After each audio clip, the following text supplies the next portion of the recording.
Today is 7th of July 2020 and let us flip through the headlines. So we have first news coming up from the Indian companies. The current dividend season has turned out to be unexpectedly generous for equity investors despite of a poor show by Indian company. The combined dividend payout by India's top listed companies, which are part of BSE 500 index for FY20 was 6.5% up, the fastest growth in the past 3 years. And the equity investors should thank biggies such as Tata Consultancy Services, ITC, Hindustan Unilever, and Nestle for this.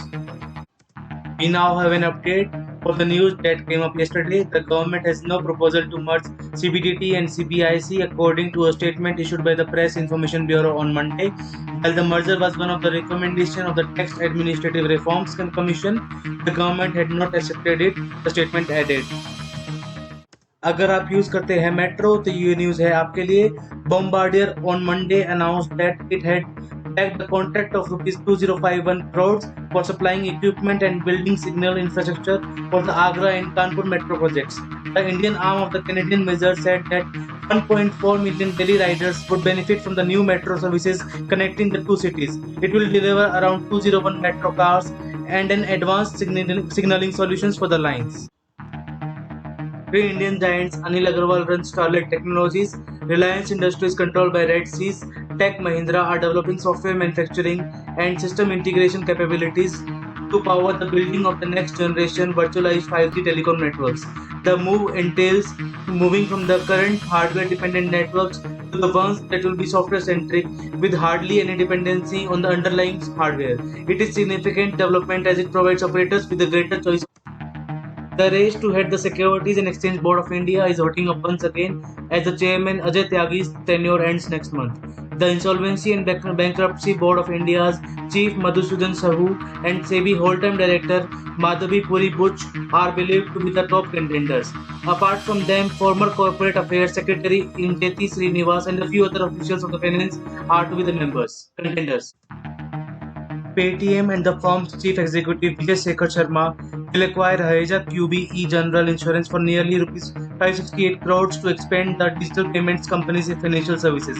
According to regulatory filings made by Prism Johnson, Raheja QBE would be sold to QAL, a tech company with majority shareholding of Vijay Shekhar Sharma and remaining held by Paytm.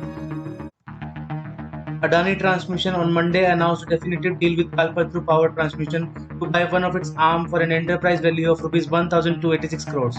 The firm expects to complete the acquisition of Alipurduar Transmission in the next few months, subject to necessary regulatory approvals and other consent.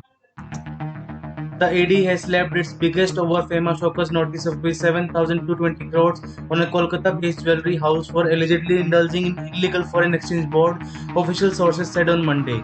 This is linked to a bank loan fraud, they said. The Central Probe Agency has charged Sri Ganesh Jewelry House and its promoters by an order issued by Adjudicating Authority of Foreign Exchange Management Act in FEMA, Kolkata. The authority's special director rank officer of the AD. The sources said that the firm is among the top 100 willful defaulters of the country as per the RBI, and the three promoters Nilesh Parekh, Umesh Parekh and Kamlesh Parekh are also being probed by CBI and the Directorate of the Revenue. If you use highways a lot, then there is good news for you. To improve highways, a ranking system will be introduced based on performance audit of roads, NHAI said on Monday. The NHAI has been mandated the task to develop, maintain and manage national highways, the arterial roads of the country for interstate movement of goods and passengers. All PSUs such as IOC and ONGC are implementing about Rs 3.57 trillion worth of projects across the entire hydrocarbon value chain that will further enhance energy accessibility, create jobs and boost the economy, the Petrol Ministry said on Monday. अगर आप ढूंढ रहे हैं एक नौकरी और हैं आप हरियाणा और महाराष्ट्र से तो ये न्यूज है आपके लिए. The Haryana cabinet on Monday approved a proposal to bring an ordinance to give 75% reservation in private sector jobs to the youth of the state.